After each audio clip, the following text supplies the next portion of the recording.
Bien, buenos días. Ayer quedamos con este cuadro, ¿sí? Así que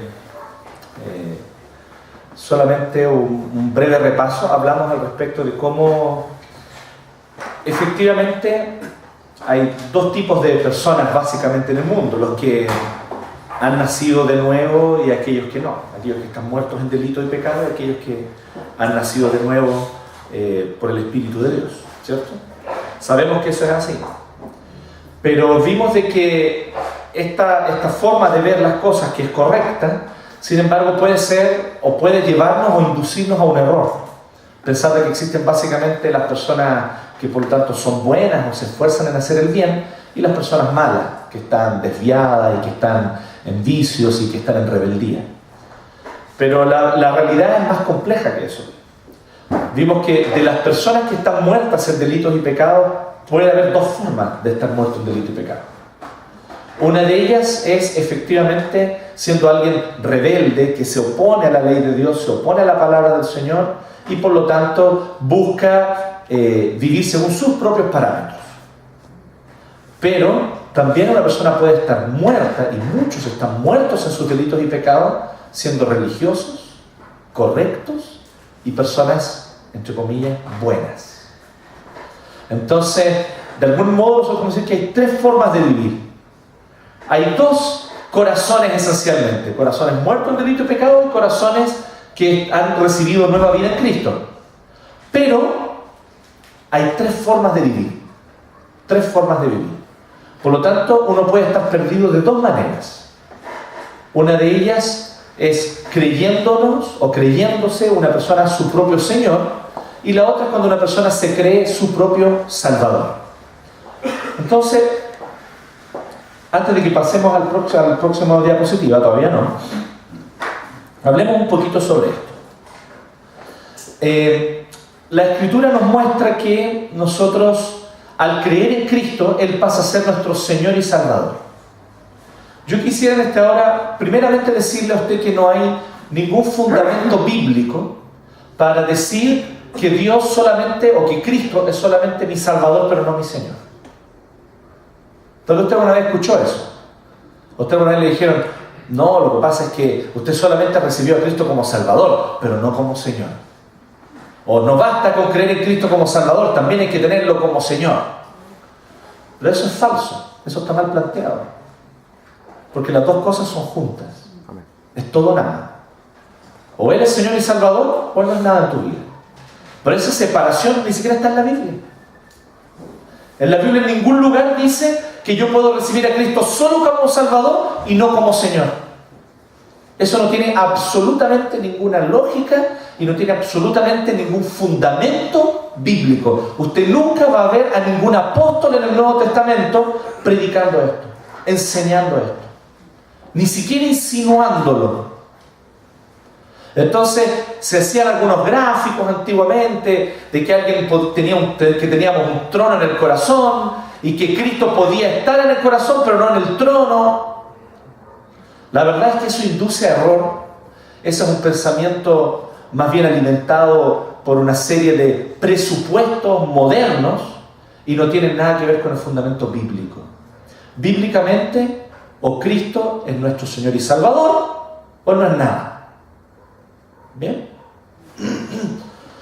Teniendo esto claro, entonces yo quiero decirles que efectivamente alguien puede estar sin Cristo creyéndose su propio Señor o creyéndose su propio Salvador. La primera forma es cuando yo me creo mi propio Señor, es cuando yo digo así: no quiero vivir conforme a los parámetros de Dios. Dios dice, esto es malo, esto es bueno. Dios dice, no hagas esto. Dios dice, sí, haz esto. Pero yo no le voy a hacer caso a Dios y voy a vivir conforme a otros parámetros, abiertamente en oposición a los mandatos de Dios. Entonces, ¿qué es lo que esa persona en el fondo está diciendo? Que quiere ser y que ella es su propio Señor. Yo voy a ser mi propio Señor. Entonces, yo voy a decir, no, que los vicios son buenos. Y voy a vivir en los vicios. Yo voy a decir, no, la promiscuidad es buena. Así que todos los fines de semana voy a salir con una mujer distinta y me voy a acostar con ella. Dios dice que es mala la promiscuidad, pero yo me opongo a Dios. Yo soy mi propio Señor, entonces yo voy a crear mis propias reglas. Para mí la promiscuidad va a ser buena y voy a vivir una vida promiscua, por ejemplo. ¿Se entiende? Entonces nosotros conocemos a las personas que viven de esta manera, en rebeldía abierta contra Dios y su palabra, ¿cierto? Entonces yo ayer les daba el ejemplo de cómo de alguna manera se relaciona y se asocia el barrio donde nosotros vivimos como familia con una especie de barrio alternativo, porque de alguna manera como que la gente que vive ahí se opone a los valores tradicionales de lo que se les ha dicho que es lo bueno y lo malo. Entonces estas son personas que quieren ser sus propios señores. Yo seré mi propio Señor. Yo determinaré lo que es bueno y malo para mí mismo. Entonces la persona rechaza y niega a Cristo como su Señor, ¿cierto? Y al rechazarlo como su Señor, lo niega como su Salvador automáticamente, porque es todo un solo paquete. ¿Me van siguiendo hasta aquí? ¿Sí? La otra actitud es cuando la persona dice así, yo voy a ser mi propio Salvador. Y es lo mismo que lo otro, solo que se manifiesta de manera distinta. ¿Y cómo es esto? Es lo siguiente, dice así, yo voy a tomar en serio todo lo que Dios dice. Si Dios dice esto es malo, yo le voy a creer que es malo. Si Dios dice esto es bueno, yo le voy a creer que es bueno. Y voy a hacer todo mi mejor esfuerzo por cumplir lo que Dios dice que es bueno. Entonces yo me voy a esmerar, yo me voy a esforzar, voy a obedecer. No quiero hacer lo que Dios me ordena. Mi corazón no siente ni un placer en hacerlo, pero me voy a negar a mí mismo, me voy a autodisciplinar y con mi esfuerzo y mi voluntad lograré cumplir lo que Dios dice que yo tengo que cumplir. Entonces esta persona quiere ser su propio Salvador.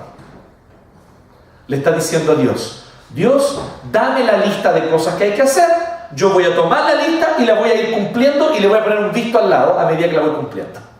¿Se fijan? Entonces yo voy a ser mi propio Salvador. Yo me voy a salvar con mi esfuerzo, con mis obras, con la fuerza de mi voluntad. Yo me salvaré. Voy a doblegar mis pasiones, voy a doblegar aquello que yo siento y voy a hacer las cosas como Dios dice que deben hacerse.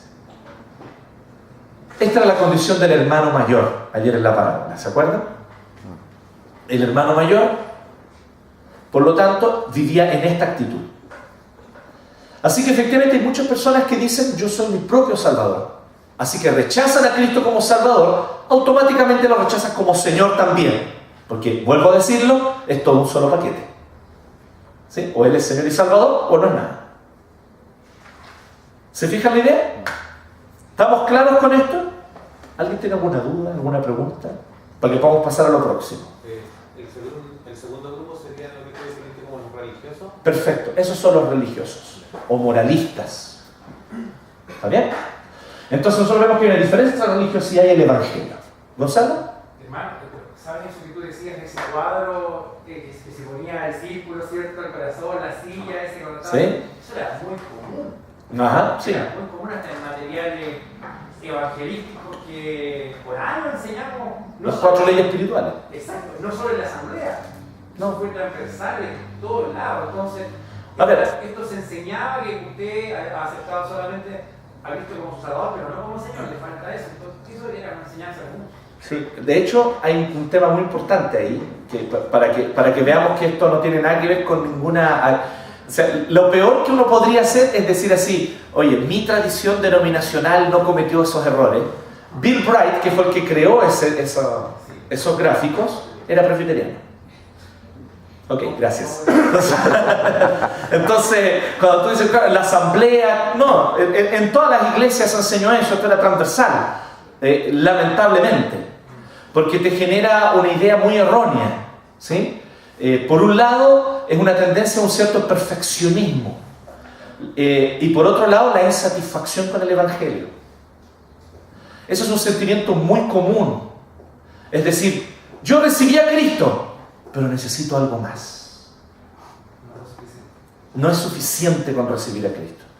Esa sensación está muy presente en el medio evangélico. Y les digo algo, eso no es bíblico. Bíblicamente la cruz de Cristo es suficiente. Amén. Amén. Entonces hay un problema cuando nosotros pensamos, sí, yo creí en Cristo, recibí a Cristo, pero me falta algo más, una santidad extra, una segunda bendición. O sea, de ahí en adelante no paramos más, ¿sí? Entonces, un autor que es muy buen autor, léanlo, yo no estoy diciendo que sea malo, pero que lamentablemente comete este error también, a mi modo de entender, es Martyn Lloyd-Jones, ¿sí? Martyn Lloyd-Jones es un excelente autor, me encanta, sus predicaciones son maravillosas, pero él tiene la tendencia a pensar esto. Tenía, ya falleció el doctor, ¿sí? Pero efectivamente Martyn Lloyd-Jones tenía esta tendencia. Entonces, con lo cual yo quiero decir, el tipo era grosso, ¿sí o no? Nosotros no vamos a hacer nunca ni un cuarto de lo que fue. Pero si él cometió este error, también mi punto no es ser severo, no es decir, oye, está mal y todos los que pensaron o enseñaron esto son poco menos que unos idiotas por creerlo. No, yo no podría decir eso, digamos. O sea, no podemos ser inmisericordias en nuestra crítica, ¿se entiende? Entonces, si un tipo tan grosso como Lloyd-Jones tendió a pensar esto, entonces, ¿qué queda para nosotros, digamos? Entonces, en el fondo, con mucho cariño lo digo, pero insisto en el punto, no hay fundamento bíblico para esto, ¿sí? No hay fundamento bíblico para una especie de insatisfacción con la cruz de Cristo a fin de anhelar una especie de segunda bendición o doble santidad o doble porción de lo que sea, ¿sí? Tengo una duda. Sí. Siempre se ha conversado acá también de que cuidado con los que muchos estudian y poco practican, y el Evangelio es práctica ¿Ya? a la vez. Uh-huh. Entonces, estoy un poco corroborando de que esos autores tan especiales, ¿cierto? Quizás practican un poco el Evangelio. Yo creo que no. ¿No? No sé, por lo que yo conozco de Lloyd-Jones, yo creo que fue uno de los mayores evangelistas. Claro, él fue uno de los mayores evangelistas en Gran Bretaña en su época. Y miles de personas se convirtieron con la predicación de él. Y a través de su iglesias fueron plantadas, fueron enviados muchos misioneros. Entonces, hacían mucha obra social en Gales, porque él era de Gales. No creo yo que sería una aseveración justa, creo que sería un simplismo. Sería simplificar demasiado. Mi punto es más que eso, es decir, con todo lo que alguien puede ser ejemplar en la teoría y en la práctica, siempre vamos a tener puntos ciegos y nos vamos a equivocar. ¿Sí? Ese es mi punto. Entonces, siempre tenemos que ser humildes en la crítica. Yo quiero ser enfático y claro con la crítica, pero no por eso ser menos humilde. Ese es mi punto. ¿Sí? Creo que seamos humildes con la crítica. Porque efectivamente, porque eso también puede ser otra forma de ser crítica arrogante. Entonces por eso Lloyd-Jones es un veneno, no lo lean. No, o sea, ¿te fijas? Voy a caer en lo mismo, pero para el otro lado, ¿no? ¿Te fijas? Entonces, yo creo que no va tanto por ahí el tema. ¿Sí? Sigamos. Próximo diapo, por favor. Era después de esa, así que va a tener que avanzar ahí. Miguel, ¿cierto? Grande Miguel, vamos. Lo expuse a Miguel. ¿Quién estará ahí arriba? Ya todos saben que es Miguel. Ya, por favor. ¿Qué es ser cristiano, por lo tanto? ¿Qué es ser un cristiano? No un religioso, sino un cristiano. Ser cristiano es primeramente admitir el problema. Nos hemos puesto en el lugar de Dios mediante la religión, queriendo ser nuestro propio Salvador. O mediante la irreligión, queriendo ser nuestro propio Señor. ¿Se fijan qué interesante esto? Hay personas religiosas y hay personas irreligiosas o antirreligiosas. Las personas antirreligiosas es fácil identificar que están perdidas, porque son antirreligiosas, se oponen a los parámetros de Dios, se oponen a lo que Dios dice que es pecado, ellos dicen que no, que es bueno, ¿cierto? Quieren ser su propio Señor. Pero lo que no es tan fácil identificar muchas veces es al religioso diferenciarlo del cristiano. Porque el religioso y el cristiano se sientan en la misma banca lado a lado y externamente parece que hacen lo mismo. Pero el religioso llega a la hora porque quiere ganar puntos con Dios, para que a cambio Dios le bendiga con una hermosa familia, con un lindo ministerio, con un buen trabajo, o incluso con la vida eterna. Amén. La vida eterna, amén. Me gusta eso. Entonces, porque siempre el credo termina así, ¿no? En la vida eterna. Pero el cristiano llega a la hora porque él siente deleite en oír la palabra. Él siente deleite en tener comunión con Dios desde la primera oración, cuando empieza el culto. Él no se lo quiere perder porque ama a Dios. ¿Se fijan que son motivaciones distintas? Pero hacen lo mismo externamente, ¿cierto? Los dos llegan a la hora. ¿Sí? El religioso da el diezmo. Porque él dice así: si doy el diezmo, Dios a cambio me va a bendecir. O tal vez, que es la enseñanza más clásica, por ejemplo, en mi denominación, da el diezmo por miedo. Porque si no doy el diezmo, entonces voy a perder bendiciones de Dios. Capaz que Dios hasta me quite mi trabajo. ¿Sí? El cristiano da el diezmo, pero lo hace con gozo, porque para él es un deleite confiar en la provisión de Dios.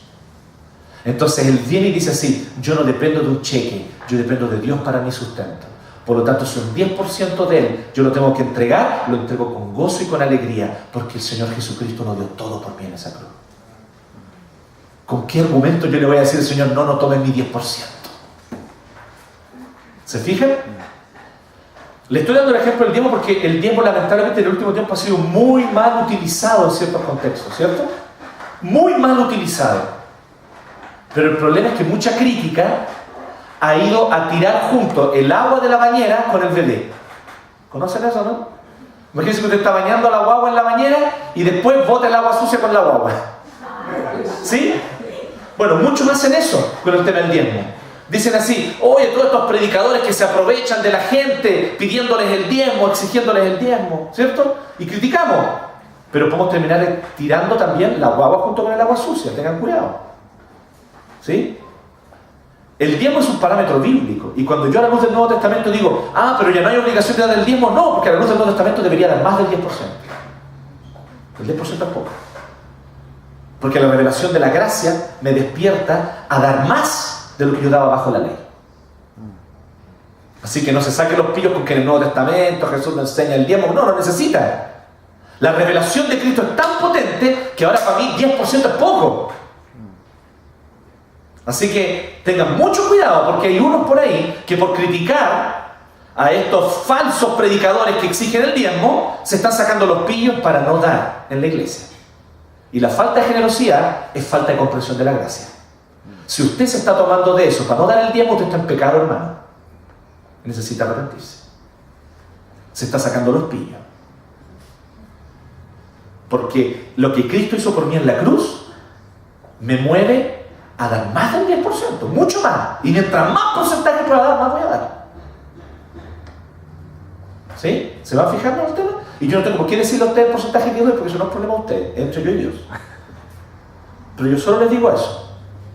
Cuando yo veo lo que Cristo hizo por mí en la cruz, 10% para mí me parece irrisorio, honestamente.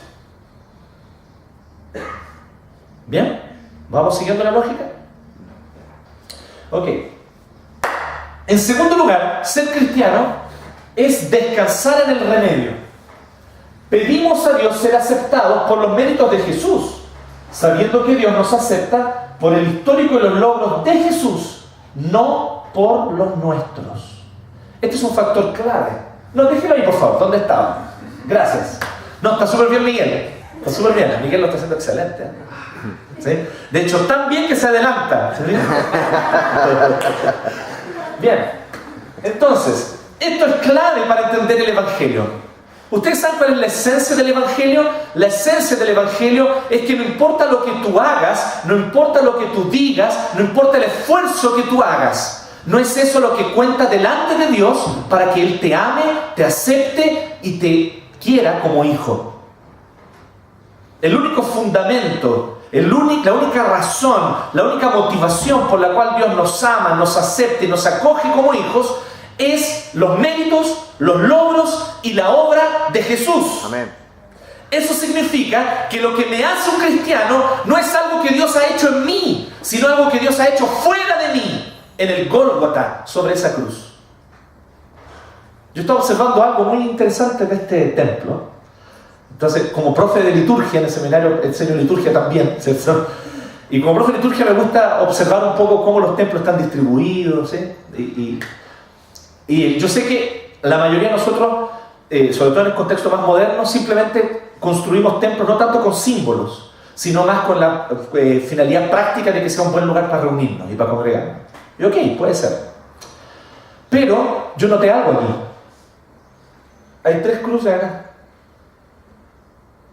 Entonces yo me puse a pensar, no creo que sea una referencia a la Trinidad, porque de las 3 personas de la Trinidad solo una murió en la cruz, ¿cierto? ¿Ok? Aquí estamos hablando de teología. ¿Sí? Saque a Thomas Watson ahí. ¿Sí? Por lo tanto, no es una referencia a la Trinidad. ¿Es una referencia a qué?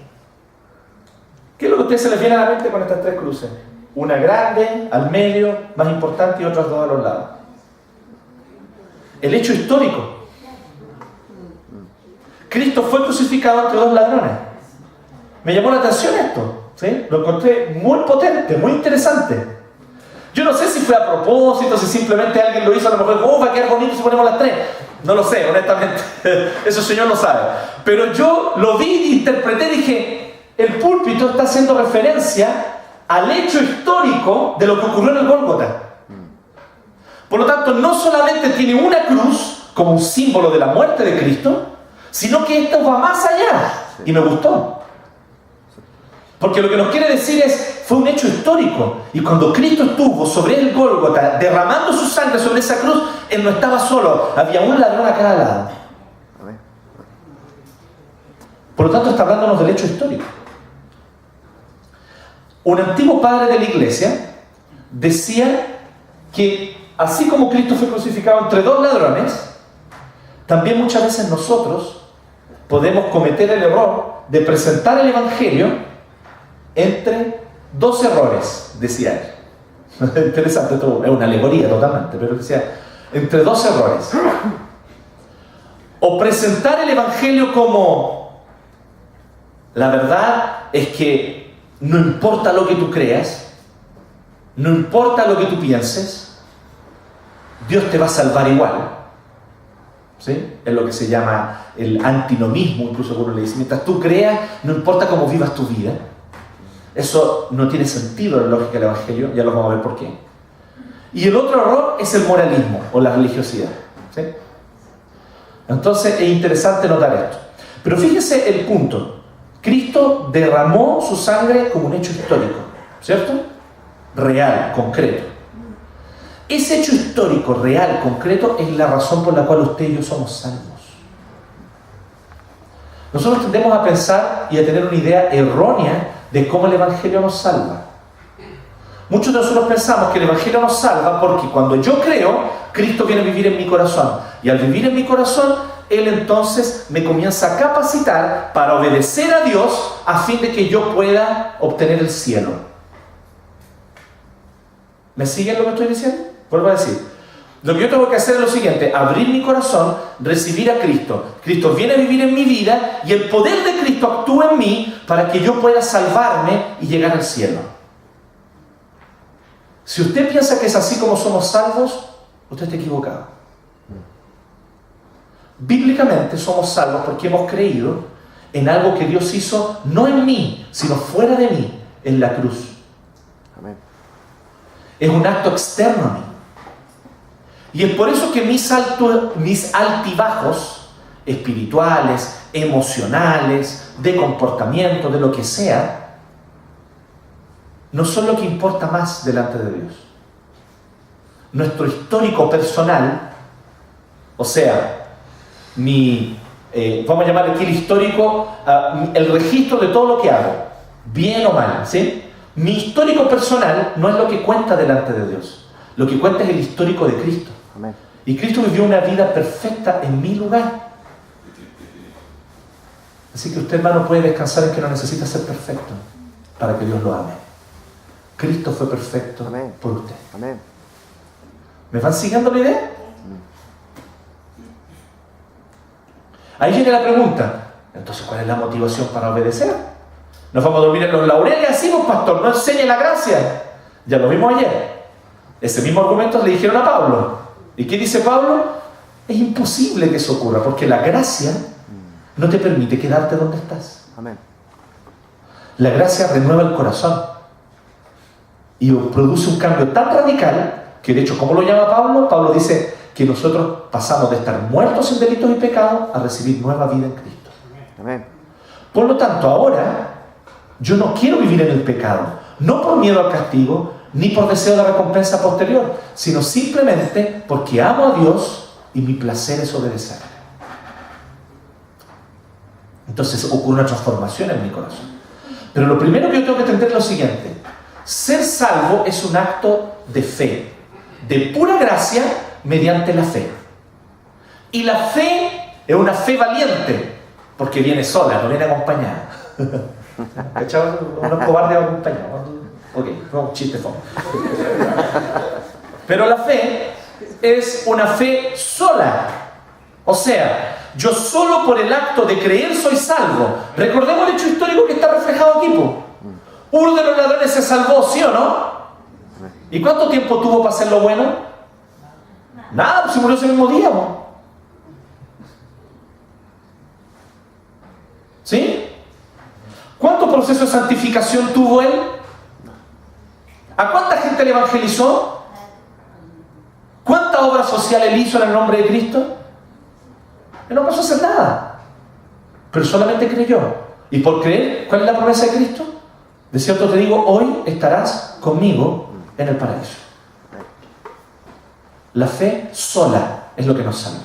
El tipo no alcanzó a ser bautizado. ¿Se han puesto a pensar en eso, no? Algunos dicen que hay que bautizarse para salvarse. No. Solo la fe. El bautismo es necesario. Es un acto de obediencia y una señal, ¿cierto?, de que yo pertenezco al pueblo de Dios. No estoy diciendo que no sea importante. Mi punto es, eso no es lo que te salva. Amén. Por muy necesario e importante que sea, no es lo que me salva. ¿Se fijan cómo podemos rápidamente desviarnos del Evangelio y empezar a agregarle cosas a la fe? En la fe más todo el esfuerzo personal que tú hagas después de la fe. Hay gente que piensa así, que cuando tú recibes a Cristo, todos tus pecados de ese punto para atrás son perdonados, pero de ahora en adelante cada uno responde por su pecado. ¿Han oído eso? Esa es una herejía, hermanos. Eso es herético. Eso no es bíblico. Es más, es totalmente antibíblico. La Biblia dice claramente que Cristo murió por todos Amén. nuestros pecados. Y cuando dice todos, son todos, pasado, presente y futuro. Porque Cristo conoce todos los pecados que va a cometer hasta el último aliento que tú tengas en esta vida. Y Él murió por todos. Entonces no es un asunto de que Cristo me perdonó de aquí para atrás y ahora depende de mí. ¿Sabes quiénes pensaban así? Los Gálatas. Y Pablo les escribió una carta enterita para decirles solo una cosa: hermanos, ustedes empezaron con la gracia y van a terminar con las obras. ¿Tan necios son? ¿Tan necios son? ¿Sí? No tiene palabras suaves el apóstol Pablo para los que piensan así, ¿cierto? Entonces fijémonos bien de que nosotros entendamos que el Evangelio, y esto es lo maravilloso del Evangelio, el Evangelio te dice lo siguiente. Algunas personas dicen así: hermano, si usted no tiene pasión por Cristo, ¿dónde está su amor? Y la verdad es que muchas veces nosotros no tenemos toda la pasión que debiéramos tener. ¿Sí o no? Seamos honestos. Otros dicen así: hermano, si usted no tiene el conocimiento teológico y bíblico que debiera tener, usted no está bien. Pero muchas veces nos falla el conocimiento teológico y bíblico. Y muchas veces somos flojos para leer la Biblia. Ni siquiera estoy diciendo de leer libros, leer la Biblia. Y descuidamos nuestra lectura y profundización en la Escritura y vamos dejando de lado. Otros dirán así: hermano, preocúpese si usted no está saliendo al mundo a proclamar a Cristo y evangelizar. Pero a muchos nos ha pasado que incluso teniendo la oportunidad de proclamar a Cristo, no lo hemos hecho. Nos hemos descuidado, que hemos sido negligentes con un vecino, ¿O hemos sido negligentes con alguien de nuestra familia que necesitaba escuchar el Evangelio? Otros dirán, hermano, si usted no tiene una experiencia espiritual potente en su vida, preocúpese. Pero la verdad es que muchas veces no tenemos casi nada de experiencias espirituales. No tenemos experiencias espirituales muy extraordinarias de las cuales poder hablar a otros. A mí nunca me ha pasado de orar intensamente y al salir lanzar a mi mamá contra la pared. ¿Sí? Hubo un predicador que decía eso, ¿no? Que él había estado orando y cuando se levantó de momento de oración, el poder era tanto que la mamá lo fue a ver y la lanzó contra la pared sin querer. Oh, perdona, mamá. El Espíritu de Dios quiso que yo te maltratara. Que el Espíritu de Dios dice, honra a tu padre y a tu madre, pero te maltraté, ya sabes. Le digo algo, tú siempre vas a conocer a alguien que tiene más conocimiento teológico que tú. Siempre vas a conocer a alguien que tiene más experiencia espiritual que tú. Siempre vas a conocer a alguien que tiene más pasión por Cristo que tú. Siempre vas a conocer a alguien que evangeliza más que tú. Y siempre vas a conocer a alguien que tal vez tenga más emoción en servir a Dios que tú. No importa cuál es el parámetro que tú te quieras poner, nosotros nunca vamos a dar el ancho.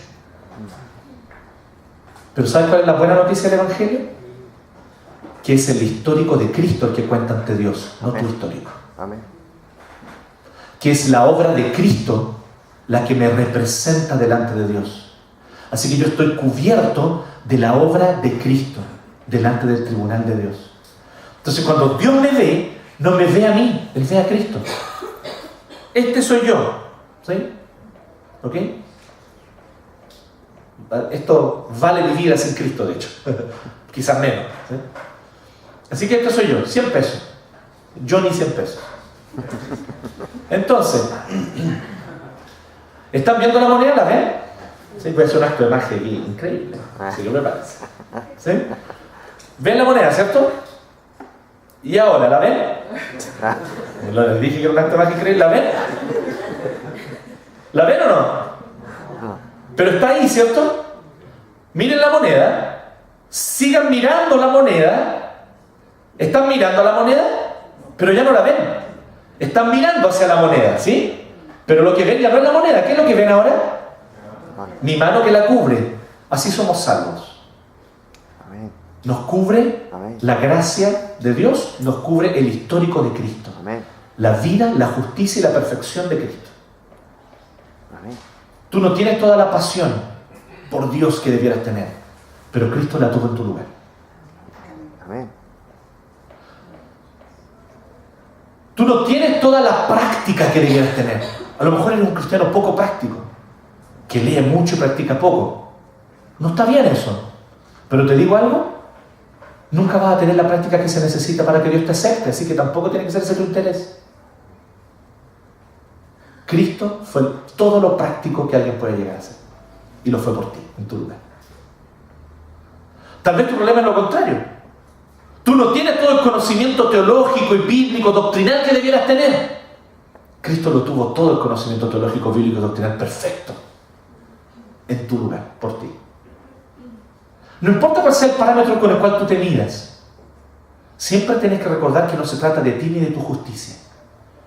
Hay distintas formas de buscar nuestra autojusticia. Algunos buscan su autojusticia a través de ser evangelistas, a través de ser personas prácticas en la vida cristiana, a través de ser personas apasionadas, a través de buscar nuevas experiencias, a través de adquirir más conocimiento teológico. Todas esas son formas humanas de autojusticia. Cuando tú piensas que eso es importante para ganar puntos delante de Dios, son formas de autojusticia. ¿Me van siguiendo la idea? Entonces miren bien lo que estoy diciendo, porque esto es muy importante observarlo. Yo no estoy diciendo que nada de eso sea importante. Hermano, te falta conocimiento, adquiere, aprende, estudia. Hermano, te está faltando pasión por Cristo, ora a Dios y dile, Señor, despierta en mí una pasión mayor por Cristo. Te está faltando salir a la calle a evangelizar, Señor, dame valentía, dame de nuevo para hablar de ti y dar testimonio de Cristo. Te está faltando más vida de oración, Señor, ora para tener más vida de oración. Señor, oro para que tú me des vida de oración. Te ruego que me hagas un hombre de oración, una mujer de oración. Entonces está bien buscar esas cosas. Mi punto es cuando tú las buscas porque piensas que teniéndolas Dios te va a amar más. Ahí se torna autojusticia y nos desviamos del Evangelio. ¿Me van siguiendo la idea? O cuando tú las buscas, peor todavía, para sentirte mejor que el hermano del lado. ¿Sí? Hermano, usted me iba a decir algo. En realidad que el contexto de lo que usted está hablando da a entender que uno como cristiano, teniendo una base bíblica, cuando uno recibe a Cristo en nuestro corazón, nos permite tener la cobertura que al aceptarlo a Él como Salvador y Señor, como usted lo dice, también nos permite ver nuestra reflexión interior, de lo cual eso me motiva a que todo el contexto de mi salvación se basa en Cristo. Sí. Y sobre eso yo tengo que pregonar, hablar, testificar que el autor de la obra de mi redención, de mi sustituto, fue Cristo. Así es. Como Exacto. testimonio viviente. Yo no hago nada sin Cristo. Porque tal como dice Pablo, todo lo puedo en Cristo que me da la fortaleza. En las debilidades y en las fortalezas. Y en todo lo que viene por delante. Por lo tanto, yo creo que ahí nosotros en estos últimos tiempos, como cristianos, hemos decaído. Porque es verdad que dice usted que a veces arrojamos más las cosas personales como testimonio y no enfocamos la esencia, el contexto actual, que es la base de Cristo. Lo que usted está aplicando. Yo creo que en ese aspecto yo reconozco en cierta forma, digamos, mi error. Claro. Pero también me permite tener la capacidad y la actitud de pedir perdón a Dios y recapacitar en mi mente y decir, Señor, he pecado, estoy mal orientado, estoy mal tomando el norte. Enfócame en tu camino, para que a través de tu camino no sea yo, sino seas tú. Perfecto. Y ahí es donde entra algo súper importante, que usted también puede decirle al Señor y confiar en su gracia. Señor, gracias, porque aunque yo he perdido el foco, Cristo nunca perdió el foco. Y Él me representa delante de ti. Así que ante Dios, sin culpa, sin mancha. ¿Sí? Ante Dios. ¿Por qué? Porque la justicia de Cristo me cubre y me representa. Yo estoy escondido, dice el apóstol Pablo, con Cristo en Dios. ¿No es eso lo que dice Colosenses 3? Nuestra vida está escondida con Cristo en Dios. ¿Sí? Entonces, esta es la buena noticia del Evangelio. De que no se trata de su desempeño, ni de mi desempeño. No se trata del esfuerzo que yo le ponga para lo que sea, ya sea para aprender, o para tener experiencia, o para tener emociones, o para ser práctico, o para hacer obra social. No importa el esfuerzo que yo ponga. Delante de Dios, nada de eso es lo que cuenta para hacerme aceptable. He sido aceptado por el histórico, por la vida, por la obra que Cristo hizo. Y eso es una realidad externa a mí, está fuera de mí. Mi justicia, decía John Bunyan, mi justicia está en los cielos. ¿Qué es lo que quiere decir John Bunyan con eso? John Bunyan tenía muchos conflictos internos. Y él decía, yo no logro dar el ancho, no logro ser un cristiano, intento y no puedo. Me dicen que tengo que ser así y soy por un par de días, pero después fallo y tropiezo. Y él estaba profundamente atormentado porque él no lograba realmente dar el ancho para ser un cristiano. Y entonces el Señor le dijo esta gran verdad mediante su palabra. La justicia de Cristo es la que te representa delante de mí. Y esa justicia está en los cielos sentado a la derecha de Dios Padre. Amén. Está fuera de mí. Entonces él dijo, mi justicia está en los cielos, no en mi corazón. Gracias al Señor por eso. Porque si estuviera en mi corazón, tendría los altos y bajos que yo tengo. Pero mi justicia no está en mí. Mi justicia está fuera de mí. Está en Cristo. Amén. ¿Qué mejor noticia que esa? Por lo tanto, el ladrón, con un histórico terrible en su vida, ¿cierto? Con nada que entregarle a Dios, tal vez bueno, o casi nada. Con muchas cosas malas. tal vez asesinato, obviamente robo y un montón de cosas más que él cometió. Y ahí él está y simplemente él cree. Y Cristo le dice, hoy estarás conmigo en el paraíso. ¿Se fijan? Entonces eso es lo potente del Evangelio. Por aquí levantó la mano. ¿Sí? Lo que estamos hablando hoy me nace como una duda con el libro de Santiago. ¿Ya? Como dijo Ok. Lo que pasa es que es bien simple. La fe verdadera produce obras como resultado. Así que yo no estoy diciendo que la fe no produzca obras. Lo que yo estoy diciendo es que la fe verdadera no es complementada con las obras del esfuerzo personal. ¿Cuáles son las obras que cuentan delante de Dios? Disculpa, ¿tu nombre? Franco. ¿Cuáles son las obras que cuentan delante de Dios? Son las obras que son hechas por amor y gratitud. De otra manera, ni siquiera son buenas obras en absoluto. Cuando yo le doy alimento al pobre, cuando yo le construyo una casa al que no tiene casa, y mi motivación es que si no lo hago, voy a perder bendición, o sea, miedo. O mi motivación es que si lo hago, Dios me va a bendecir, o sea, deseo de recompensa posterior. Dios aborrece esa buena obra. El profeta Isaías dice, las buenas obras de ustedes, ojo, las buenas obras son como trapo de inmundicia delante de mí. ¿Y qué es lo que es el trapo de inmundicia? Disculpen aquí, pero esto es fuerte. Pero el trapo de inmundicia es la toalla higiénica que se usaba en el tiempo de la antigüedad. Esa es la palabra que está usando ahí en hebreo. Está diciendo, eso es para mí sus buenas obras. Ni siquiera está hablando de las cosas malas, no está hablando de los pecados, está hablando de las buenas obras. Las buenas obras de ustedes son como un trapo de inmundicia. ¿Por qué? Porque ustedes las hacen para negociar conmigo, para que yo a cambio les dé algo. ¿Cuál es la verdadera buena obra, Franco? La que nace del amor y gratitud. Amén.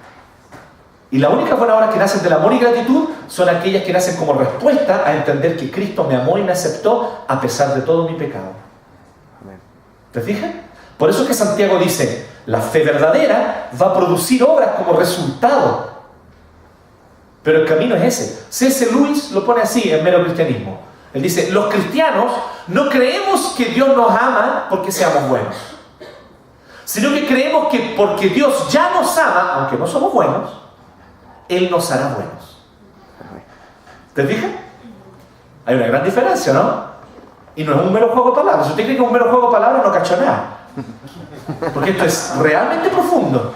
Observe su corazón, sea honesto y mire su corazón delante de Dios. No es lo mismo cuando mi motivación es obtener algo de Dios a cuando mi motivación es simplemente la gratitud. ¿Sí? Yo la duda que tengo más que saber cuánto Dios me ama, la duda que he tenido muchas veces cuánto yo amo a Dios. En el sentido, y lo quiero ligar a otra consulta. Y yo siento que, por lo menos en mi caso personal, en algunas áreas, me siento como en paz con Dios, por así decirlo. Siento que la motivación y las obras fruto de la fe y el amor que tú planteas. Pero hay otras áreas que ando a los tumbos, así que de repente caigo ahí, vuelvo a caer ahí. Entonces, ¿cómo explicar? Perfecto. Cómo... Se me olvida su nombre. Leo. Mira Leo, vamos a ir para allá.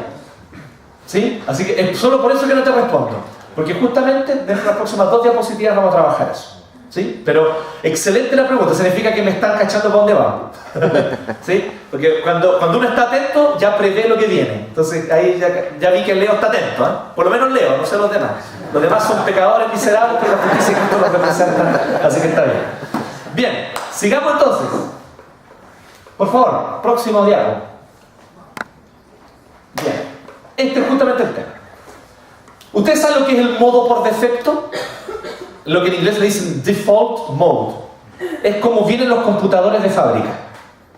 El modo por defecto significa, es el formato con el que el computador viene de fábrica. ¿Sí? Ese es un modo por defecto. Y el modo por defecto es como el computador tiende a funcionar si es que yo no le ajusto o no le hago cambios. ¿Me van siguiendo la idea? Entonces, cuando yo compro un computador nuevo, él viene con una formatación de fábrica.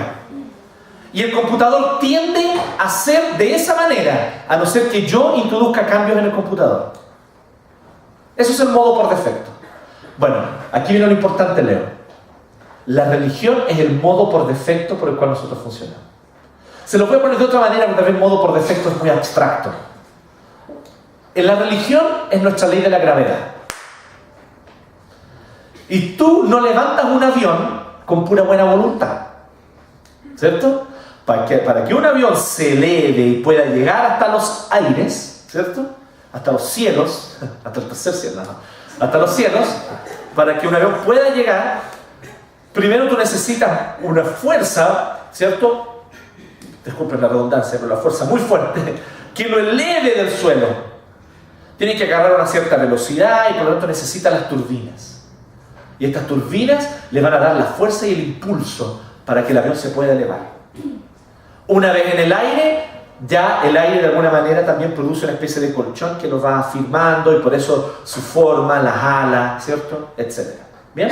Todo esto que Da Vinci tan maravillosamente estudió y trató de hacer y no le fue tan bien, pero él de alguna manera fue el precursor de todo esto. ¿Sí? Por eso es lo que ocurre. La religión es nuestra ley de la gravedad. Si nosotros no estamos con las turbinas del Evangelio constantemente encendidas, vamos a tender a irnos a la religión, siendo ya salvos. ¿Se entiende por qué, siendo ya salvo, muchas veces yo me comporto como un religioso? Es el modo por defecto del corazón humano. Pero eso lo que tú comentas, me hace harto sentido incluso en personas que no son siquiera creyentes. Perfecto. Porque de alguna manera, y quisiera saber si lo que tú estás diciendo es que no solamente el hombre a lo mejor nace malo o con una naturaleza pecaminosa, sino que cuando se da cuenta, y en el contexto de una persona no creyente, cuando se da cuenta que sus malas acciones pueden hacer daño a los demás, tienden a pensar que sus esfuerzos lo hacen notar bueno. Claro. Entonces trata de autorredimirse la persona. Y eso es la religiosidad. ¿Sí? Es tratar de autorredimirme. Porque ese es uno de los puntos donde entonces cuando uno conversa del Evangelio,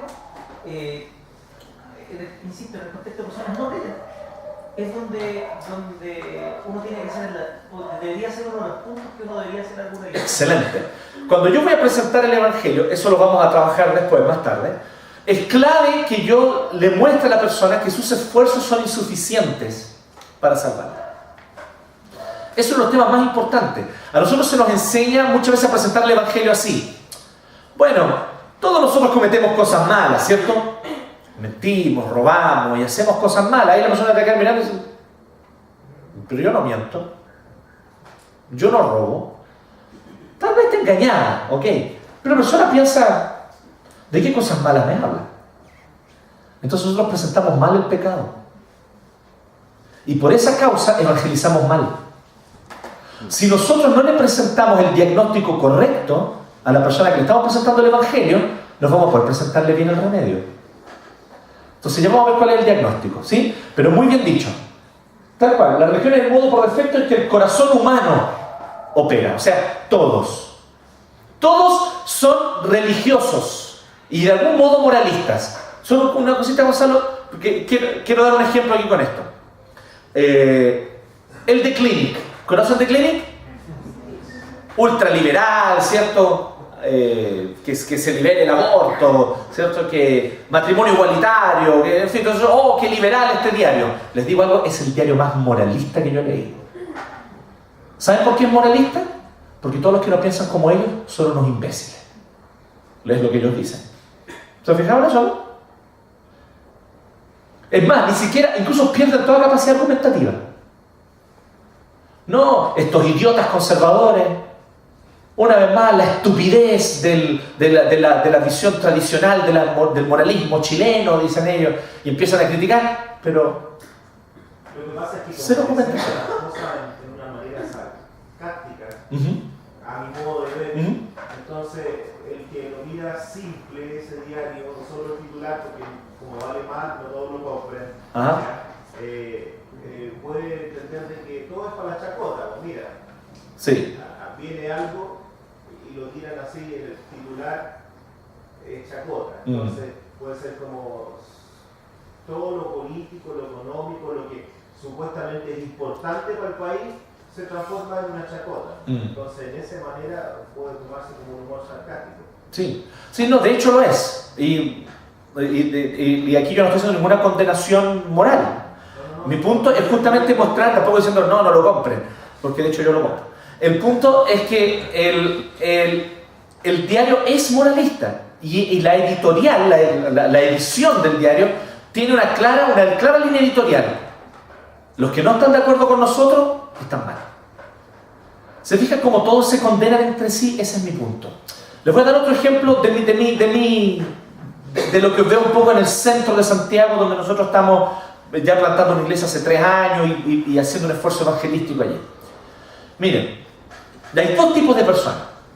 Tú puedes ver gente con una visión súper alternativa en el barrio. Entonces está la gente con una visión súper alternativa y ellos duermen de día y trabajan de noche y se dedican al arte, y tienen una visión totalmente alternativa, una moralidad incluso alternativa, ¿cierto? Se caracteriza mucho por la promiscuidad muchas veces, otras veces por el consumo de ciertas sustancias que lo hacen con cierta regularidad, de estupefacientes y todo eso. Entonces hay muchos bares en el barrio y los bares pasan llenos. Entonces uno ve que de alguna manera hay toda una moralidad alternativa. Y por otro lado, empieza el lunes en la mañana y llegan todos los ejecutivos con corbata, la gente que fue a la universidad y sacó una carrera tradicional. Y hay un juzgado ahí en mi misma cuadra, entonces van a trabajar los abogados, ¿cierto? A la vuelta está la Cámara Chilena del Comercio, y ahí uno ve todos estos ejecutivos que estudiaron ingeniería comercial, que llegan en sus autos, mientras los otros tienen una moralidad alternativa, andan en bicicleta, ellos quieren ser verdes, ecológicos. ¿Quién es mejor que el otro? Nadie, pero cada uno se siente mejor que el otro. El tipo que está con terno, corbata, dice, estos malditos flojos, son hermanos mayores juzgando a los hermanos menores. Pero los otros también se comportan un poco como hermanos mayores en el fondo, porque dicen así, ay, estos cuadrados, vendidos al sistema. ¿Es moralismo igual o no? ¿Sí o no que igual es moralismo? Vendido al sistema. Que le hizo caso, que le hace caso en todo, a las expectativas sociales. La crítica, ¿cierto? ¿Y tú por qué estudiaste Derecho? ¿Vas a hacerle caso a tu papá, no? ¿Se fija? Entonces se juzgan entre sí. Entonces al final termina siendo el modo por defecto. Cada uno se juzga al otro, ¿cierto? Entonces uno le dice al otro, eres un flojo. Y el otro le dice, tú no tienes libertad, yo soy alguien libre. ¿Quién tiene la razón? Se hace difícil, ninguno tiene la razón. Se están juzgando mutuamente. ¿Se fijan cómo nos juzgamos?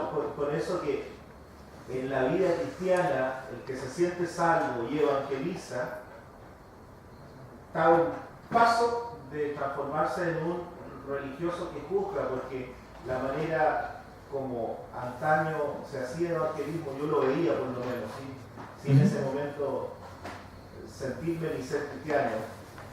Tú necesitas salvarte, tú que estás perdido. Perfecto. Claro, entonces al tiro apuntándolo con el dedo le está diciendo, no sirves para nada, estás en el precipicio. Dígame a mí. Sí. Por eso me gusta cómo Spurgeon pone el evangelismo, ¿cierto? Spurgeon dice de que es un mendigo diciéndole a otro mendigo dónde encontró pan. Así tiene que ser el evangelismo. ¿Sí? Bien, veamos lo que dice Lutero, pero antes vamos a ver lo que dice Gonzalo. Se me había olvidado pasar. El tema de controlar la religiosidad. Ajá. Hasta el ateísmo es una forma de religiosidad. Totalmente, totalmente. El ateísmo es muy religioso. Absolutamente. Sí, es muy religioso. Y si no Dios, pero en el fondo está todo el día hablando de Dios, porque se dedican a eso, a hablar en contra de Dios. Pero es una forma de religión, incluso aquellos que pretenden vivir sin Dios. Y hacen evangelismo. Exacto. De su religiosidad.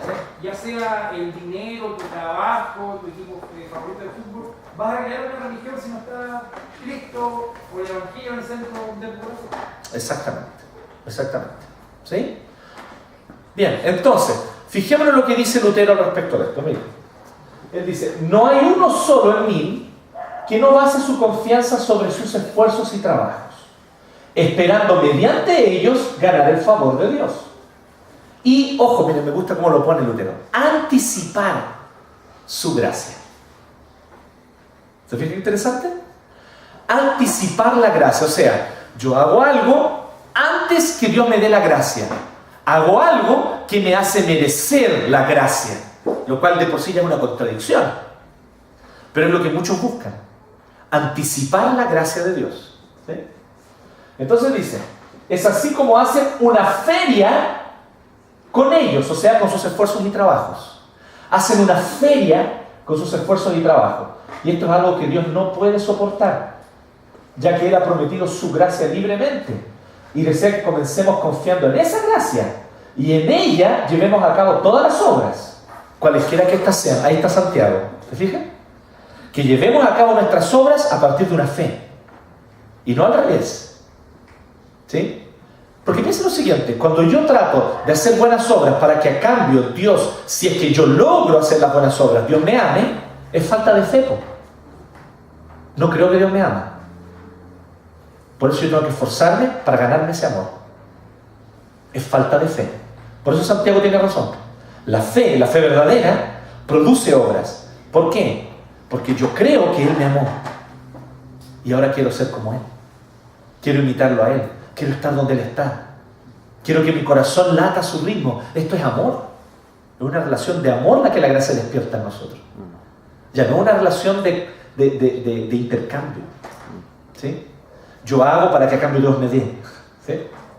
Entonces, observen esto que dice Lutero. Me encanta, él habla de una feria de vanidades.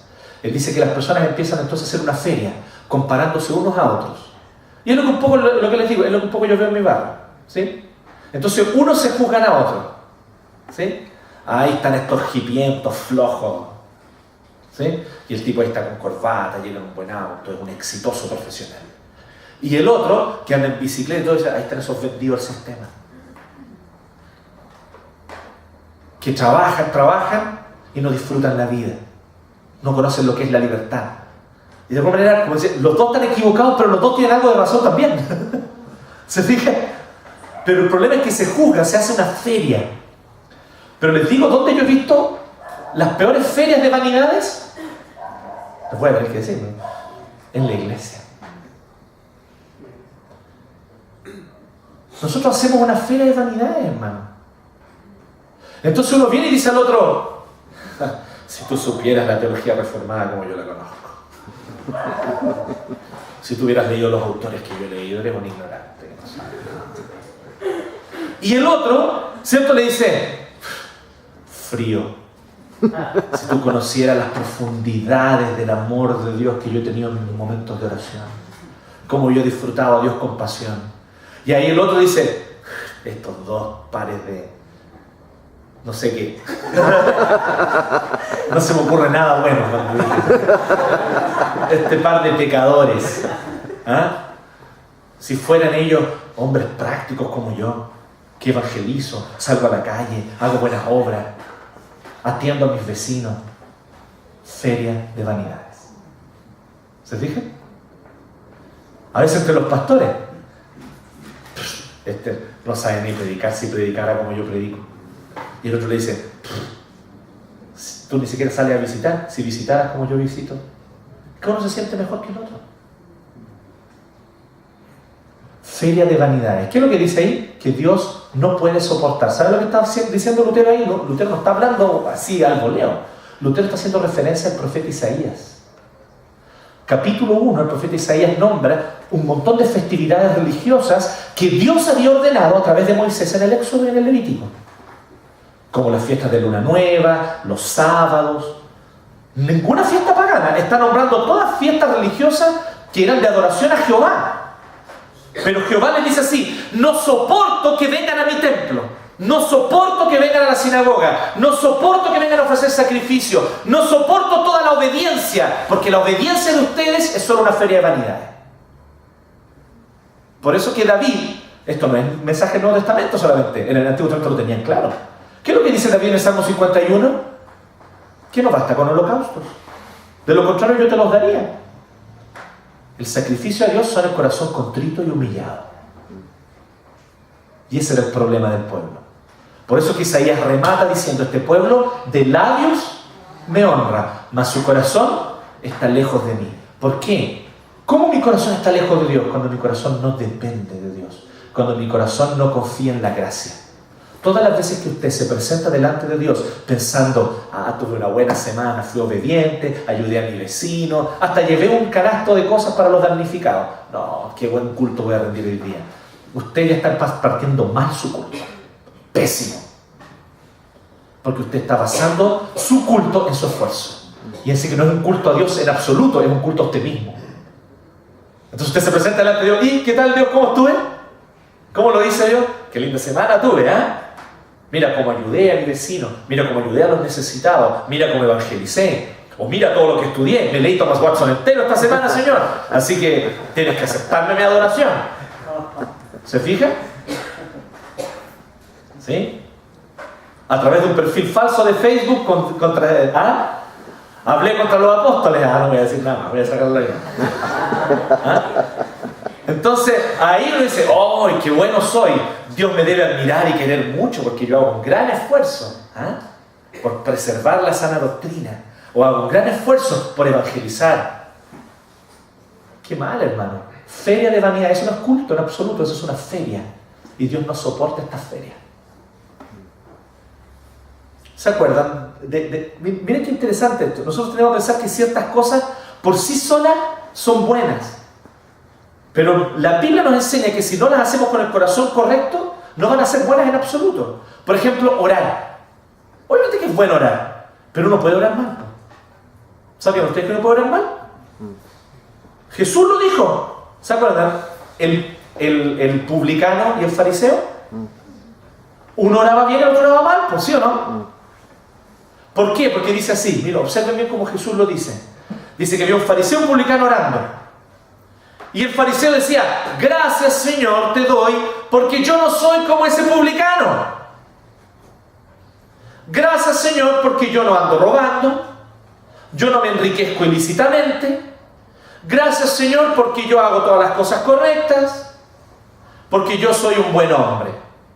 Pero Jesús dice lo siguiente, que él oraba consigo mismo. Observen el texto.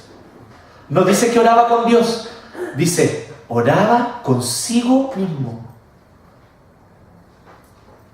Y el otro, arrodillado delante del Señor, profundamente dolido por ser un hombre pecador, le decía al Señor, Señor, no soy digno de ti. Ten misericordia de mí. Entonces Jesús le dice, les digo que subió justificado a su casa. El que volvió justificado a su casa fue el publicano, no el fariseo. Es bueno, ¿verdad? Claro que es bueno. Pero ¿se fijan cómo podemos orar con motivaciones distintas? Y eso hace toda la diferencia. Porque Jehová no ve lo externo, Jehová mira el corazón. Entonces, aquí está la clave de entender por qué el Evangelio es el fundamento para toda nuestra vida. ¿Nos vamos dando cuenta? Si no estamos bebiendo del Evangelio, Lutero decía así, tengo que predicarme el Evangelio a mí mismo todos los días. Y como pastor, tengo que todos los domingos predicar el Evangelio. ¿Saben por qué? Porque el Evangelio va a convertir a los que aún no creen. Pero el Evangelio también es lo único que edifica a los que ya creyeron. Porque una y otra vez, usted y yo necesitamos que se nos vuelva a recordar el Evangelio. ¿Por qué? Porque si no vamos a volver a nuestro modo por defecto. Si no mantenemos las turbinas del Evangelio encendidas, la gravedad va a empezar a hacer su trabajo. Y vamos a empezar a caer nuevamente en la religiosidad. Pero ¿qué pasa con el rol del Espíritu Santo en ese contexto? ¿Ya? Estoy de acuerdo que efectivamente en un contexto humano, o puramente humano, si yo creo, pero no se me vuelve a predicar el Evangelio, pueda dejar de vuelva, como tú decías, modo perfecto. Pero, ¿y la transformación del Espíritu Santo no se supone que vuelve a ser, digamos, deja de ser posible? O sea, ¿cuál es la posibilidad de volver al modo perfecto? Eso es lo que quiero... Sí. El punto es siguiente, es que tú eres creyente, tú no vas esa salvación que Dios te ha dado es por gracia y no hiciste nada para merecerla y no puedes hacer nada para desmerecerla tampoco. Y el Espíritu Santo habita en ti. Así que en algún punto el Señor también va a empezar a trabajar en tu vida para hacerte volver al Evangelio. ¿Sí? Ahora, nunca separe la acción del Espíritu de la predicación de la palabra, porque eso no es bíblico. Amén. La predicación de la palabra es el Espíritu actuando. Porque el Espíritu, ¿quién inspiró? Perdón, la palabra, ¿quién inspiró? La predicación de la palabra es el Espíritu. Entonces no lo separen. ¿Sí? Muéstrame solo un texto bíblico donde esa separación se muestre. No lo vas a encontrar. Miren lo que dice el apóstol Pablo. Dice, el texto con el cual empezamos ayer. No me avergüenzo del Evangelio, ¿por qué? Porque el Evangelio es el poder. Al Evangelio yo no le pongo poder. Al Evangelio yo no le sumo poder. Amén. Yo no predico el Evangelio con poder, como si el poder fuera otra cosa que yo le agrego. El Evangelio es el poder. Amén. Es por eso que Spurgeon decía así: el Evangelio es como un león hambriento. Y mi labor como predicador es soltar al león de su jaula, porque él sabe cazar su propia presa. Amén. Por lo tanto, lo que está diciendo es que la predicación del Evangelio siempre es respaldado por la acción del Espíritu. Cuando es la predicación fiel del Evangelio, sí, claro. ¿Sí? Es más, el Espíritu Santo ya empezó a actuar antes. La razón por la cual hoy día estamos compartiendo aquí el Evangelio es porque el Espíritu nos movió a hacerlo. Yo estoy convencido de eso. Amén. Si el Espíritu no estuviera actuando en nosotros, si el Espíritu no hubiera actuado en mi vida, en la vida de cada uno de nosotros, no estaríamos aquí sedientos del Evangelio. Amén. ¿Por qué tenemos sed del Evangelio? Porque el Espíritu ya está actuando en nosotros para que busquemos el Evangelio. Amén. ¿Sí? Amén. Entonces, el Espíritu está siempre, en todo momento. Ese es mi punto justamente.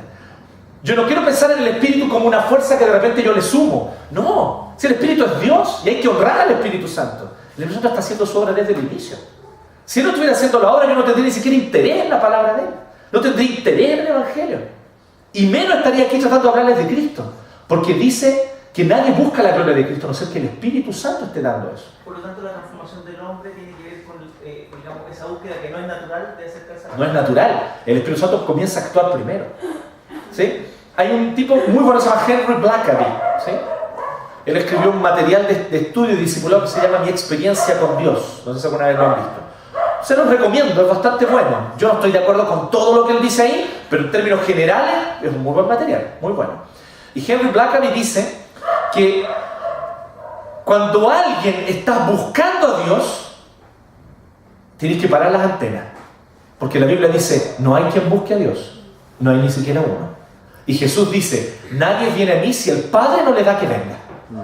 Entonces eso significa que esa persona está buscando a Dios, sinceramente, no lo sabemos, porque eso hay que mirar el corazón, nosotros lo sabemos, pero si vemos a alguien que tiene un interés en Dios, Blackaby dice, estén atentos, porque puede ser que el Espíritu Santo ya esté actuando en esa vida. Así que únanse a la obra que Dios ya está haciendo. Me encanta cómo Blackaby lo pone. Nosotros nos unimos a la obra que Dios ya está haciendo. Básicamente eso es evangelizar. ¿Sí? Bien, avancemos. Ah, está Lutero. Mira, qué bonito. Se parece un poco a Gonzalo, ¿no? El que se parece a Gonzalo que está ahí abajo mirando. Como clava, ¿sí? Está bien. Entonces, sigamos, avancemos. Eso es para nosotros que vamos. Ah, perfecto. Deje nomás que... Por lo tanto, el arrepentimiento religioso, también hay una diferencia entre arrepentirse verdaderamente y arrepentirse con arrepentimiento religioso. Ojo con esto, ¿eh? Nosotros de alguna manera lo decíamos ayer, pero cuando tú le tienes miedo al castigo, puede ser que tú incluso te condiciones a no hacer más algo que es malo, por miedo al castigo. ¿Me sigue la idea? Pero eso no nos diferencia de cualquier perro. Cualquier perro es eso, ¿no? Si yo le pego las palmadas cada vez que me hace caquita dentro de la casa, él va a aprender que tiene que hacer afuera. ¿No es así como se enseña a un perro? Entonces tengan ojo. O sea, no siempre el hecho de que a mí me duela algo significa que es arrepentimiento. Entonces veamos un poquito cuál es el arrepentimiento real en el Evangelio y el arrepentimiento religioso. El arrepentimiento religioso tiene como propósito básico dejar contento a Dios para que sí Él siga bendiciéndonos y respondiendo a nuestras oraciones. Entonces, oye, arrepintámonos, porque si no, Dios no nos va a bendecir más. Pero ojo con lo que acabas de decir, porque volviendo al ejemplo que pusiste del perro, y me gustan los perros, siempre he tenido perros. ¿Ya? Si tú castigas y tratas de enseñar al perro, va a tener temor, pero en algún momento va a hacer, sin que él lo entienda, un acto de rebeldía. En cambio, si tú lo enseñas con estímulo, aquí se come, a esta hora se come, le haces un cariño, va a responder mejor. Ok. Pero sigue siendo un perro. Bueno. Nosotros respondemos como seres humanos. Ese es mi punto. Y Cristo quiere justamente hacer eso. Lo que Cristo hace es maravilloso, porque Él, mediante la obra de su Espíritu, Él restituye nuestra dignidad como seres humanos. ¿Sí? Entonces Él nos muestra que nosotros podemos adorar y servir y obedecer a Dios por amor. ¿Sí? Y el amor es algo que un perro no tiene. ¿Sí? Y bueno, ningún animal tiene. ¿Sí? Porque para tener amor hay que tener alma, espíritu. ¿Cierto? ¿Bien? Ok, pero después entramos en eso. O sea, después, teología sistemática, no. Entonces, para que así siga bendiciendo, en la religión nosotros nos dolemos por nuestros pecados solo por causa de sus consecuencias. El pecado nos traerá castigo y nosotros queremos evitar el castigo. Así que nosotros decimos, oh, yo no quiero pecar contra Dios. Pucha, pero pequé. Pero pucha que me gustó pecar. Pero pucha que me carga mi obedecer. Pero es mejor obedecer porque si no, no voy a tener bendición. Aquí está la diferencia entre quién nació de nuevo y quién no nació de nuevo. ¿Saben cuál es la diferencia? El que no nació de nuevo, para él la ley de Dios es un peso. No le gusta la ley de Dios y no le gusta la palabra. Pero él obedece porque o quiere una recompensa posterior o porque le tiene miedo al castigo. Él, por lo tanto, va a hacer un esfuerzo por obedecer. Le va a costar. Le carga la obediencia y aborrece la palabra. Aborrece la ley. Pero dice, es mejor hacer esto, porque si no, voy a perder mi familia, mi vida, mi trabajo, voy a perder el cielo. Así que esta persona tiene ese estímulo para obedecer. ¿Sí? Bien. Entonces, pero la persona que ha nacido de nuevo también siente un peso en su corazón. ¿Pero saben cuál es el peso que siente? No es el peso de la ley, él ama la ley. El peso que él siente es de no poder obedecerla siempre. Y la diferencia es radical. Porque el que ha nacido de nuevo ama la ley de Dios. Oh, cuánto amo yo tu ley. Salmo 119, ¿no es cierto? Amén. Así que ama la ley, quiero obedecerla siempre y me pesa no poder hacerlo. Si yo pudiera, cada minuto, cada segundo, cada respiración que hago, yo quisiera estar obedeciendo a Dios. Pero porque no lo logro, me duele. Así que a mí no me duele la ley, no me molesta ni me pesa la ley. A mí lo que me duele es no poder obedecerla siempre, porque mi deleite es la ley. Mi deleite es lo que Dios me ordena. Esa es claramente la diferencia entre alguien que nació de nuevo y alguien que no nació de nuevo. ¿Se fijan por qué, por lo tanto, la gracia no tiene nada de peligroso? Todo lo contrario, la gracia nos restaura. Amén. ¿Sí? Entonces, este es un factor importante. Entonces, el arrepentimiento religioso. Veamos el siguiente arrepentimiento. Bien.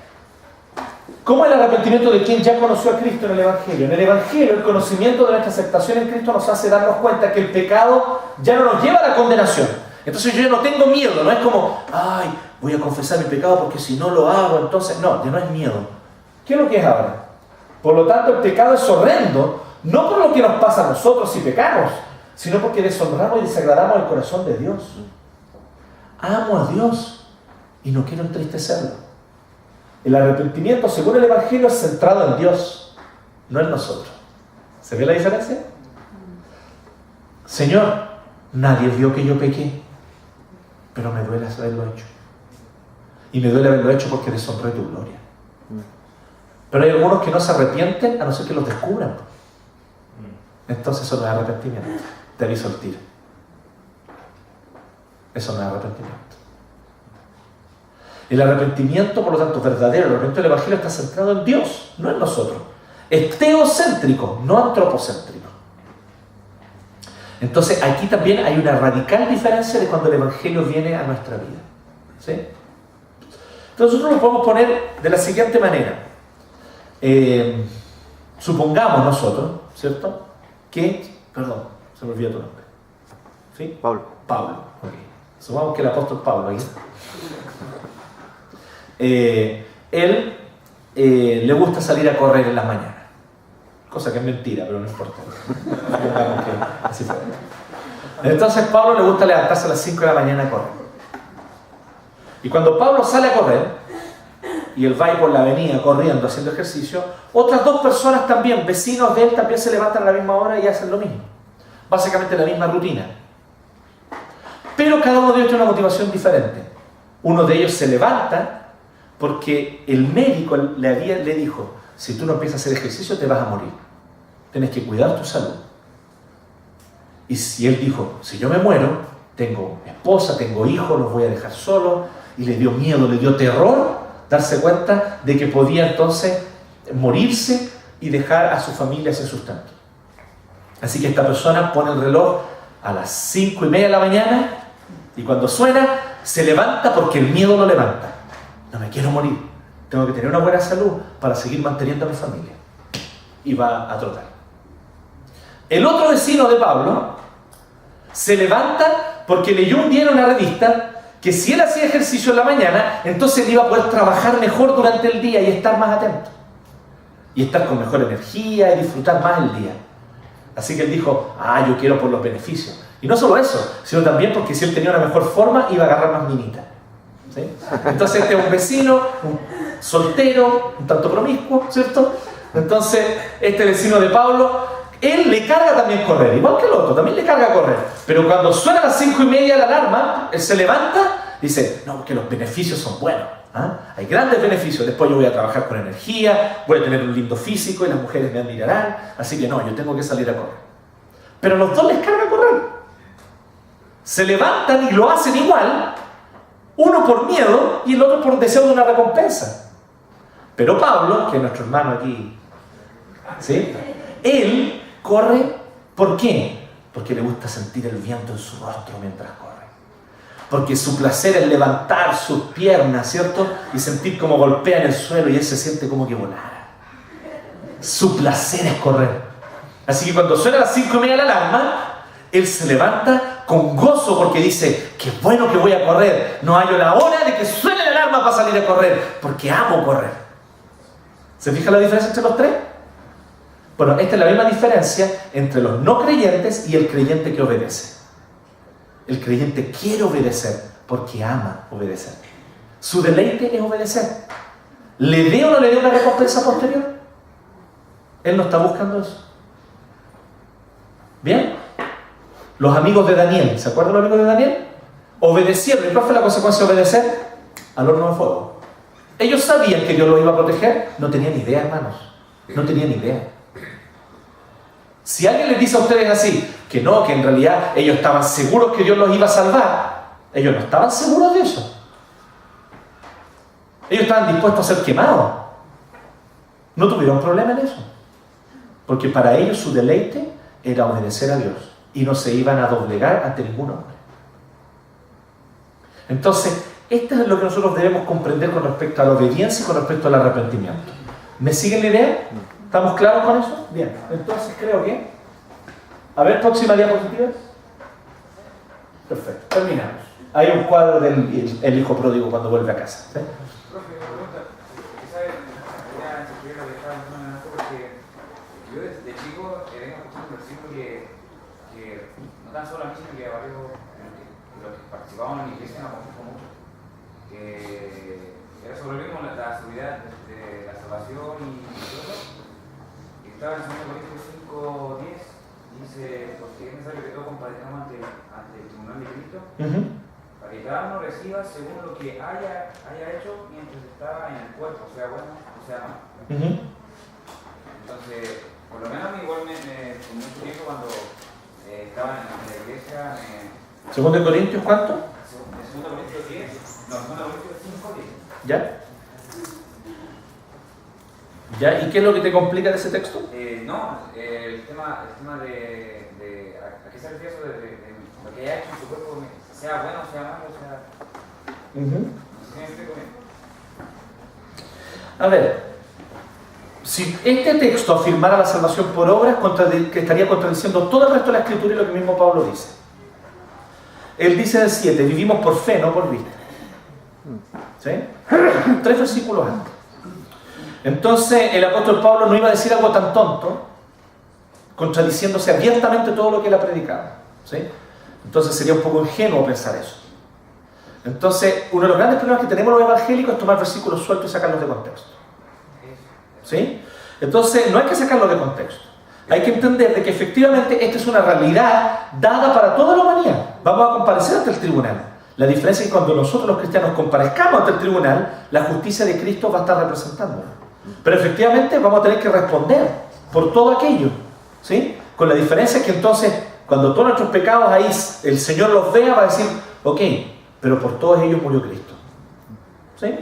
Pero no hay una contradicción, o sea, afirmar de que aquí estaría enseñando la salvación por obra, entonces tendríamos que sacar páginas enteras de la Biblia, ¿sí? Y del mismo apóstol Pablo. Entonces él dice, 8, así que nos mantenemos confiados y preferiríamos sentarnos de este cuerpo y vivir junto al Señor. Por eso nos empeñamos en agradarle, ya sea que vivamos en nuestro cuerpo o que lo hayamos dejado, ¿sí? O sea, queremos nosotros deleitarnos en Dios y que el Señor se deleite en nuestra obediencia, porque lo que nos alegra es el gozo de Dios. Nos alegra el gozo de Dios, ¿te fijas? No la recompensa posterior. Entonces dice, porque es necesario que todos comparezcamos al tribunal de Cristo, para que cada uno reciba lo que le corresponda, según lo bueno o malo que haya hecho mientras vivió en el cuerpo. Y aquí es donde viene otro punto que es interesante. ¿Qué es lo bueno que nosotros hacemos? Solo aquellas obras que vienen de la fe y de la gratitud y el amor. De otra manera son obras malas. ¿Sí? Entonces va a ser potente cuando ese día nosotros descubramos que efectivamente hicimos muchas cosas buenas, pero solo porque la gracia de Dios en nosotros lo hizo. Amén. ¿Sí? Pero no va más allá de lo que está diciendo el apóstol Pablo. ¿Sí? Bien.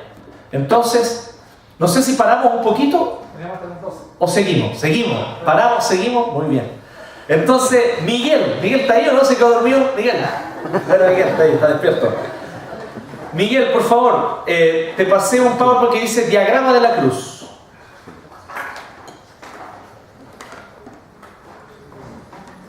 Jonathan, una consulta. ¿Sí? Respecto un poco apoyado en la consulta que hizo el hermano. ¿Se podría concluir, no sé si bien o mal, de que no habrían cristianos negligentes? Claro. Algunos versículos que plantean, por ejemplo, el mismo Pablo se cuestionaba a sí mismo respecto de su conducta. No sé qué parte de la Biblia, pero sí recuerdo que la idea está ahí. Que él decía que hacía lo que no quería y no hacía lo que ok. Claro. Entonces, ¿por qué se lamentaba? Porque yo creo que esto tiene que ver con también cómo ser un cristiano sano. Sano en términos psicológicos también. Ahí, la verdad es que sí, tú tienes una vez salvo y ya habiendo recibido a Cristo en tu corazón, tú sí tienes una responsabilidad.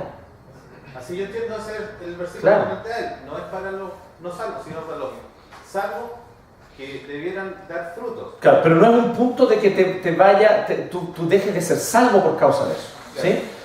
Porque vuelvo a decir, o sea, no hicimos nada para merecer la salvación. Así que no hay nada que podamos hacer para desmerecerla tampoco. Sería ilógico. ¿Sí? Pero las cartas de Pablo también, que escribía a las iglesias, planteaba que cómo íbamos a seguir pecando como Exacto. de la gracia. Es decir, exactamente. Y ahí va el tema. Está hablando de cristianos también como Sí, reprendiendo. sí. Es porque lo que él explica en Gálatas, dice que tenemos dos naturalezas. No solo en Gálatas, en otras cartas también, pero en Gálatas es donde lo dice más claramente. Entonces dice que la naturaleza antigua produce obras de la carne, pero la nueva naturaleza es el fruto del Espíritu. Entonces dice que las dos naturalezas se oponen entre sí para que ustedes no hagan lo que quieran, dice. ¿Sí? Entonces, el apóstol Pablo está diciendo que tenemos dos naturalezas. Entonces, nosotros vivimos entre un ya y un todavía no, Leo. Donde nuestra antigua naturaleza todavía no ha sido totalmente eliminada. Y por lo tanto, la antigua naturaleza a veces nos pesa, está modo por defecto. ¿Sí?